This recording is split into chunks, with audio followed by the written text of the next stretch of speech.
Hello friends, good morning. আশা করি সবাই ভালো আছো। আমিও ভীষণ ভালো আছি। আর যেটা কথা, যে পয়লা বৈশাখে আমি তোমাদের এইভাবে কথা বলে ভিডিও ছাড়ার অনেক ইচ্ছা ছিল, কিন্তু ইচ্ছা থাকলেও উপায় ছিল না। তার জন্য তোমাদের আমি শুভ নববর্ষ জানাতে পারিনি, এর জন্য ক্ষমা চেয়ে নিচ্ছি। তোমরা সারা বছর ভালো থাকো, সুস্থ থাকো, এটা সর্বদাই আমি চাইবো। তো আর তোমাদের আমাকে যে জানিয়ে দিয়েছে শুভ নববর্ষ, সেটা আমি অলরেডি পেয়ে গেছি। তো আর কি বলবো, এই গরমে কে কেমন কোথায় কাটাচ্ছ, কেমন গরম কিছুই তো আমি জানি না। আমাদের এখানে ভীষণ গরম, নদী ডিস্ট্রিক্ট। মানে কি বলবো, গরমে এতটাই গরম, মানে সহ্য করার মতো নেই। আমি জানি যে নদী ডিস্ট্রিক্ট কেন, কলকাতার মধ্যে সব জায়গায় খুবই গরম।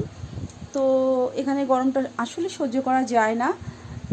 তো আমার বাপের বাড়ি এলাকা উড়িষ্যা এবং বনগাঁ, গোপালনগর। তো ওখানে আমার মনে হয় না এতটাই গরম আছে।